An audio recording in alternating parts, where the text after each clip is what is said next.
আছেন? আজকে আলহামদুলিল্লাহ ভালো ভাই আছি। আমাদের ব্যাচে কেউ যায়নি। কোন পলিটেকনিক থেকে এসেছেন? আমি Pabna polytechnic institute civil department থেকে আসছি। আজকে দেখতে তোমাদের আজকে সাইড লেআউট প্ল্যান চলছে, তো এই সাইড লেআউট প্ল্যানে আজকে তোমরা কি কি শিখলে?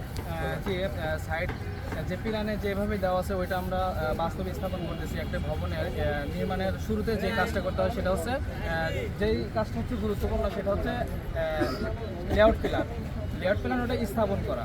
আমরা এখানে লেআউট প্ল্যান করতেছি, তারপর হচ্ছে সেটব্যাক মানে রাস্তা চার সাইডে বা দুই সাইডে মানে কতটুকু ছাড়তে হবে রাজুকের অনুযায়ী, নিয়ম অনুযায়ী, রুলস অনুযায়ী কতটুকু ছাড়তে হবে ওই অনুযায়ী আমরা বাদ দিয়ে দিচ্ছি। তারপরে হচ্ছে লেআউটটা স্থাপন করতেছি এবং কলামের যে সেন্টারিং আছে কলামের সেন্টারিং আমরা স্থাপন করতেছি এবং আমরা যে পাইল ভবন নির্মাণের জন্য যে পাইল স্থাপন করা হয়, আমাদের এখানে কাস্টিং সিটু পাইল নির্মাণ করা হবে, তো সেটার জন্য আমরা যে সেন্টারিং আছে আমরা সেন্টারিংটা করতেছি।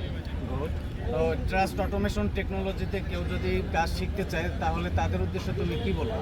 যে অবশ্যই আমি বলবো আমার পরবর্তী যারা আসবে, আমাদের ছোটো ভাইরা যারা আসবে, পরবর্তী সেশনে যারা ইন্ডাস্ট্রিয়াল ট্রেনিং করতে আসবে, অবশ্যই আমি সাজেস্ট করবো যে ট্রাস্ট অটোমেশন টেকনোলজি মিরপুর 10 ঢাকাতে এখানে আসলে অবশ্যই ইনশাল্লাহ আমরা যেরকমটা শিখতেছি ইনশাল্লাহ আশা করি তারাও আমাদের যারা ছোটো ভাই আছে তারাও ইনশাল্লাহ সেরকমটা শিখতে পারবে ইনশাল্লাহ। তোমাকে অসংখ্য ধন্যবাদ, তোমার জন্য শুভকামনা রইল।